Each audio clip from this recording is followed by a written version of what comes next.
අපිනේ දන්නේ gedara තියෙන ප්‍රශ්න, දරුවන්ගේ ප්‍රශ්න, ණයතුරුස්වල ප්‍රශ්න, ඛණ්ඩ නැති එකේ ප්‍රශ්න, අඳින්න නැති එකේ තියෙන ප්‍රශ්න, දරුවන්ට උගන්වා ගන්න තියෙන ප්‍රශ්න ටික දන්නේ මේ ණයබරින් ප්‍රශ්න ගැටළු වලින් පීඩිත වෙලා මිරිකලා තියෙන ප්‍රශ්න ටික අපිනේ දන්නේ ආමුදුරුණන් කියයි කියලා කියයි. හරි අපි මෙහෙම තුලණය කරමු. ඕගලන්ට තියෙයි ණයතුරුස් දරුවා උගන්වා ගන්න බැරිකම, ඛණ්ඩ නැතිකම, දුකනේ ප්‍රශ්නේනේ. හරි. යම් කිසි කෙනෙකුගේ අම්මා තාත්තත් එක දවසේ මැරිලා, දරුවෝ එදාම මැරිලා, ස්වාමියාත් මැරිලා, සහෝදරියොත් මැරුණොත් එන ප්‍රශ්නේද, එන දුකද බරපතල, අද මට වෙලා තියෙන ණය ටිකද බරපතල? ඒ කාරණාවද බරපතල, දරුවට ඇඳුමක් මහලා දෙන්න නැතිකමද බරපතල? කොයි දෙකේ දුකද වැඩි වරසාර?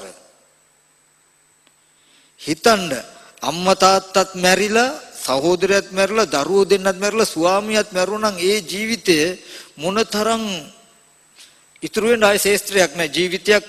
ජීවිතයට අදාළ ඔක්කොම අංගුපාංග ටික. ඒ බඳු අම්මා කෙනෙක් විමුතුනි පටාචාරාව. ඒ අම්මත් මේ දර්ශනීය තීක්ෂණ එයා කොච්චර දක්ෂද? මේ දර්ශනය දකිනකොට ඒ අම්මා සුවපත් වුණා නම් ඕගොල්ලන්ගේ ওই ප්‍රශ්නේ සුවපත් නොවේයි කියලා හිතනවද? ඒ ප්‍රශ්නෙට සාපේක්ෂව ওই ප්‍රශ්නයක්ද කියලා හිතන්න. හතර වටේටම ණයයි කියන ප්‍රශ්නයක්ද කියලා හිතේ ඕගොල්ලන්ට. අපිට තියෙන්නේ මොකද්ද? ලෝකයේ ඇවිල්ලා බණි ගහයි, නිඳා කරයි, අපහාස කරයි. මේ දර්ශනේ තේරුණොත් ගුටි කණ්ඩ බැනුම් අහන්න ඒ වගේ දෙයක් හිතා ඉන්න ඕගොල්ලන්ට ලෝකයක් හම්බ වෙන ලෝක නිරෝධයක් වෙයි.